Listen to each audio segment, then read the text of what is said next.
कृष्ण कह रहे हैं कि जैसे इस शरीर में निरंतर बदलाव है, बचपन, जवानी, बुढ़ापा, जन्म और मृत्यु, वैसे इस शरीर में कुछ भी स्थिर नहीं है।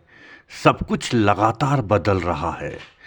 बच्चे जवान हो रहे हैं, जवान वृद्ध हो रहे हैं और अंततः मृत्यु की ओर बढ़ रहे हैं।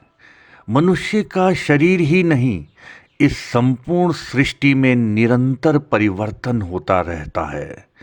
जहाँ खेत खलिहान थे, वहाँ आज बड़ी बड़ी अट्टालिकाएं हैं, सड़कें हैं। जहाँ बड़ी बड़ी इमारतें थीं, वहाँ समतल मैदान है। युद्ध इसको गति प्रदान करता है। अमेरिका के ट्विन टावर, गाज़ा और यूक्रेन के शहर इसके उदाहरण हैं।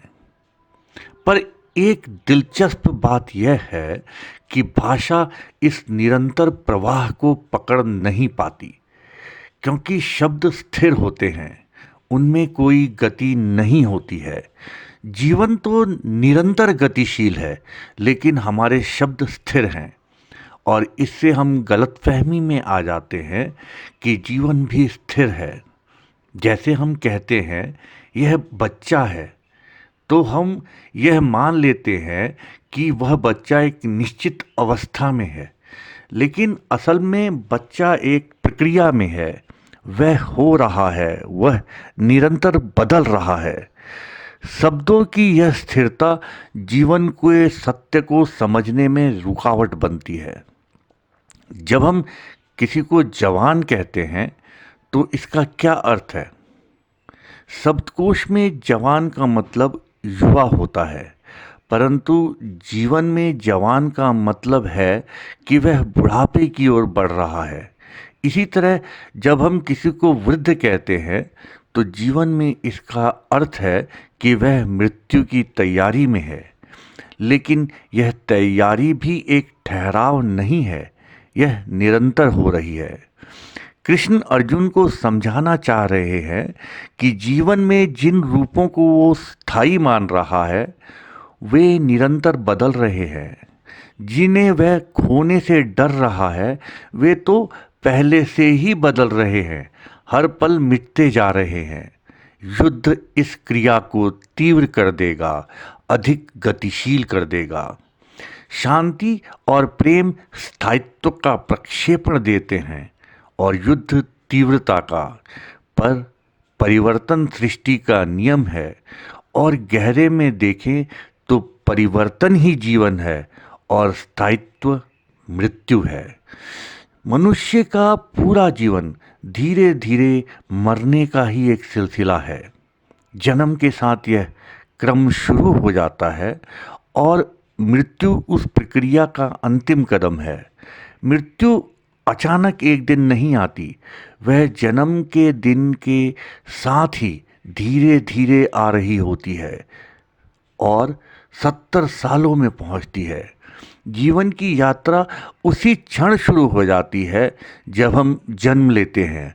यह यात्रा मृत्यु पर जाकर खत्म होती है। इस निरंतर बदलाव के बीच भी यह अनुभूति क्यों बनी रहती है कि मैं वही हूँ जो बचपन में था, वही जो जवानी में था, वही जो बुढ़ापे में है। यह पहचान, यह तदात्म किससे है? इसके पीछे जरूर कोई अचल तत्व होना चाहिए जो बदलता नहीं। अन्यथा यह यादें, यह स्मृतियाँ कैसे रह जाती हैं? कृष्ण यही समझाना चाहते हैं कि बचपन, जवानी, बुढ़ापा, ये सब बदलने वाली अवस्थाएं हैं।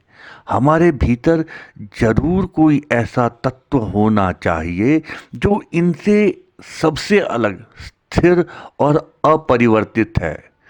अगर यह समझ में आ जाए कि हम जिन अवस्थाओं को अपना होना मान लेते हैं, वे केवल स्थितियां हैं, तो हम पहचान सकते हैं कि हम उन अवस्थाओं से गुजरे जरूर हैं, पर हम वह नहीं हैं। कृष्ण अर्जुन को यह समझाना चाहते हैं कि जिन अवस्थाओं को वह मेरा होना समझता है वे केवल स्थितियां हैं। हमारा असली होना उन अवस्थाओं से गुजरता है, लेकिन उन अवस्थाओं के साथ नहीं जुड़ता है। उदाहरण के लिए, कोई यात्री अलग अलग स्टेशनों से गुजरता है, लेकिन खुद को उन स्टेशनों में नहीं बदलता। वह अहमदाबाद पहुंचकर यह नहीं कहता कि मैं अहमदाबाद हूँ। वह कहता है कि मैं अहमदाबाद के स्टेशन पे हूँ। इसी तरह अगर वह बम्बई पहुंचता है तो वह यह नहीं कहता कि मैं बम्बई हो गया हूँ। वह कहता है मैं बम्बई के स्टेशन पर हूँ, क्योंकि अगर वह अहमदाबाद हो जाता तो बम्बई नहीं हो सकता था, और अगर वह बम्बई हो जाता तो अहमदाबाद कभी नहीं हो सकता था। इसी तरह अगर आप बच्चा थे तो जवान कैसे हो सकते थे, और अगर आप जवान थे तो बूढ़े कैसे हो सकते थे। निश्चित रूप से आपके भीतर कोई ऐसा तत्व होना चाहिए जो कभी बच्चा नहीं था, कभी जवान नहीं था, कभी बूढ़ा नहीं था। इसलिए बचपन भी आया और चला गया, जवानी भी आई और चली गई, बुढ़ापा भी आएगा और चला जाएगा, जन्म भी आया, मृत्यु भी आएगी, लेकिन आपके भीतर कोई है जो इस सब के बीच स्थिर है, जो इन सभी अवस्थाओं को देख रहा है, जैसे कोई यात्री अलग अलग स्टेशनों से गुजरता है।